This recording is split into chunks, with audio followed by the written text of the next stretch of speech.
สบายดีจ้าสบายดีพี่น้องสบายดีสุขุสุขคนครับสวัสดีนะครับที่บ้านสาวลอยค่ะกมาเพื่อเลี้ยวเวียกเวทนั่นเห็ดนี่เขาไปเวียกในเมืองฮักกมาพี่น้องเขาไปในเมืองฮักกมาตอนนี้ก็บ่าย3แล้วเพราะว่ามีไผมาแน่แล้วพี่น้อง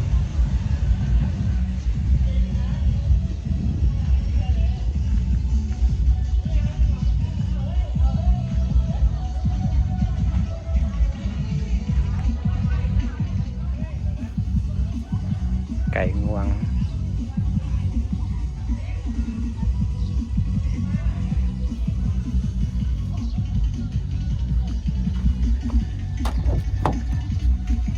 ไอ้เถอะวะ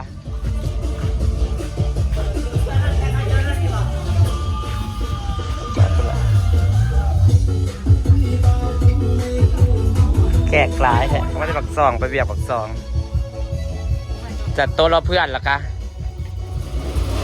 สมมติอยู่หน้ากันเบิร์ดเขาซีเขาตู้อยู่หน้าเบิร์ด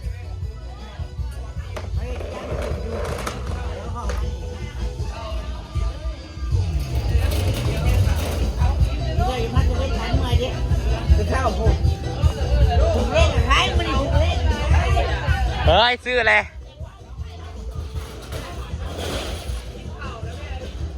ที่เบียดบ้านก็ซื้ออะไรอีกจังโมงว่าเลขใกล้จะออกแล้วเนี่ยเนาะบ่าย3แล้วใกล้มีอะไรกิน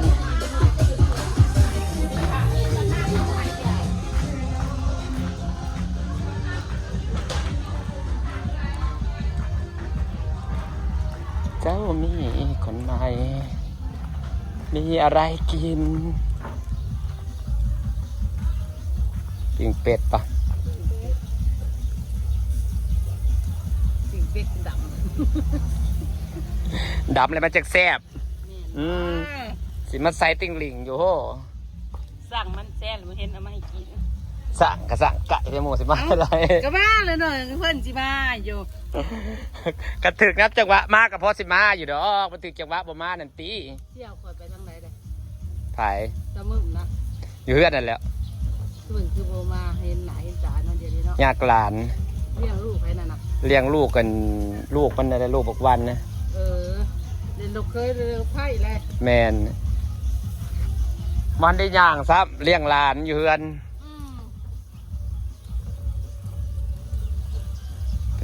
เขาลงเทปเบิดแล้วคนก็ได้เลี้ยงร้านอยู่กับผัวเพิ่นนั่นแหละทราบแล้วก็มาไปขวัดเขียดทรายได้บ่ได้อยู่ได้มือละ7-8 ขีดอยู่ได้เขาขวัดมาขายเขาขวัดมาขายกินบ่ค่อยได้กินดอกเขียดบ่เกินดอกกินแค่เดียวก็เบื่อแล้ว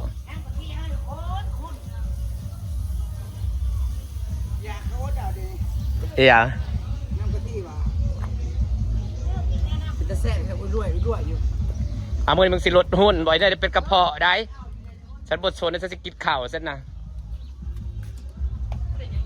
น้ำกระปุ้นรสแซ่บกระดอเพิ่นลดหุ้นเนอะเพิ่นอดนะยันอ้วนเพิ่นสิแต่งตัวงามแมลงแต่งตัวสวยๆนางปะข้าได้ผัวไปปักซองว่าสิเตแวดซื้อน้ำยาบิ๊กไอกับบิ๊กไอปัดลืมขักลืมแหน่เลยมาฮอดปนัดจาจะคิดพ่อใส่ก็ต้องมีน้ำยาแส่ใหม่กูน่ามึงมีมาในเฮือนนั่นมึงมีน้ำยามันกระแข็งเลยน้ำยา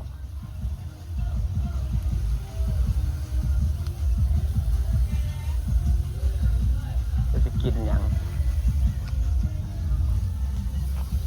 บไดยาเดี๋ยวก่อนจะกินอีกจุดนี้แต่ก็เละคำหวานทีเนี่ยหมัก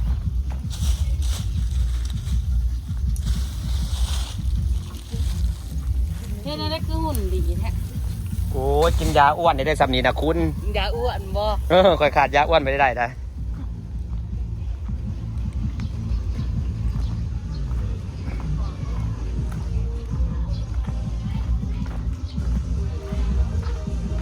มาพอดีเลยจ้าสักกะมาฮอด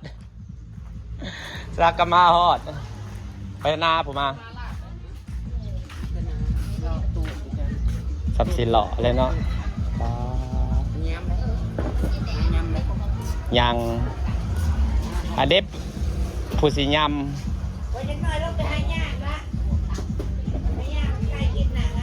ไห้บงก็ตั้งแล้วก่อนเฮ้ย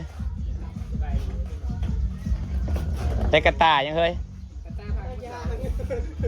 กระตายากไปมาไว้ห่อบ่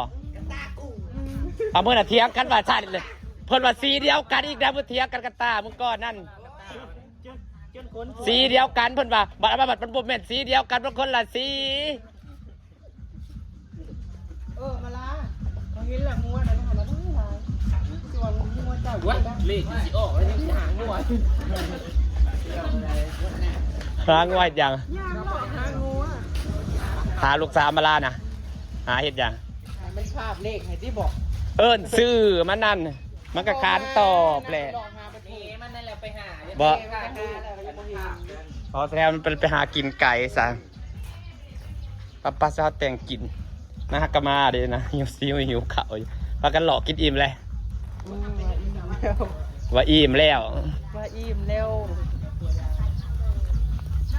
หลอกจนอิ่มแล้วเนาะไม่ไหม้นะมันจัดโต๊ะให้จุ๊บเสียวพากันไปนั่งนี่ป่ะมานั่งย่างมันก็คือมาเธอมันนำไงเฮ้ยเห็นหน้าเนี่ยชามให้มันแซงเฮ้ยชามให้มันแซงแล้วมันแซงเบิดงามแล้วก็แซงคือกัน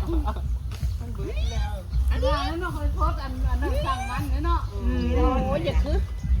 ทำบุญมันจะให้นอนเนาะบุญมันจะให้นอนบริวารแล้วนั่งอยู่พุ่นเพราะนั่งน้ำกันทำหลายคนไปนั่งพอได้มานั่งเงี้ยเท่านี้ปะจับหน่อยปะลิซซี่อาริสกับผมสั่นแล้วมันกินมาอุ้มเนี่ยเราบริการล่างแล้วมาอุ้มเนี่ยจักหน่อยก้อนเนี่ยแต่ผลลึ่งเลยดิบไดิโดนได้ลึ่งนะย่านแต่เล็กๆแล้วมันลึ่งแล้วกาอุ้มแล้วก็บ่ให้โป่งยุ่งพ่อนอนยุ่งมาตึ๊บที่ว่าอุปเทวยุ่งของว่ามันเมาเลยเด้อแห้งไหมแห้งเผามันได้กินเยอะสวยบ่วงห้าวด้วยอยู่ไหนออกไปไว้แน่แดดป้าไปหาหน่อยข่าวป้าเฮ้ยจักรตานั่นจักรตานะสามสี่ย่างไปย่างกันเอาเห็นสูตรนะตัดก้านกล้วยนั่นใส่มันจังบรรลุตัดก้านกล้วยใส่มันจังบ่อนี่ใส่ยังตัดก้านกล้วยใส่นี่กัดก้านกล้วยจะทิ่มลงตัดใส่ให้มันถึงล่าตัดมาใส่ล่าตัดแบบไหนผมมีคำว่ามันตัดเป็นถอนใช่ตัวอะไรเห็นแต่ในคลิปบนว่าใส่ได้จริงเนาะ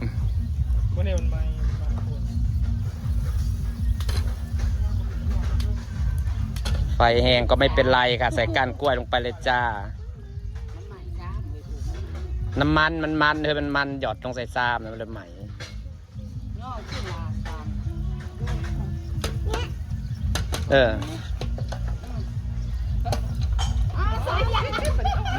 เอาเฮ็ดก็ไฟบ้านติดจะพอเห็นป่ะเหรอใช่ป่ะเจ้า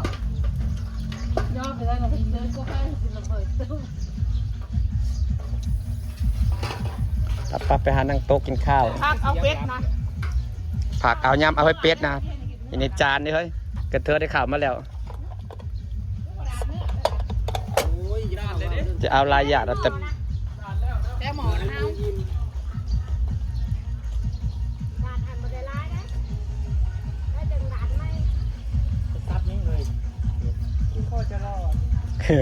สภาพเดี๋ยวกินลายบอดมาแล้วซับเต้นยังไม่ได้กินเรากินอย่างเดียวเมื่อวานกินแต่เมื่อวานเนี่ยก็กินมากเลยทีเมื่อวานมากินอย่างนี้แหละขับปุ้นแซ่บๆเลยเฮ้ยมันอีมือนี่เบิร์ดขาดโบมันน่ะขาดจังไหนงัวเขาไปกินจนเบิร์ดงัวมันก็ย่างเหรอวะย่างมันเบิร์ดมันคูดเบิร์ดแหละมีแต่บ้านฮาปูไม่เขาบริคอดเบื้องหวานหัวใหญ่เลยบ่ล้างคนบ้านก่อนเป็นซีเมนต์ก้อนปะฝากบรรยากาศด้วยซ้ำพี่เนาะหากินข้าวกินน้ำกัน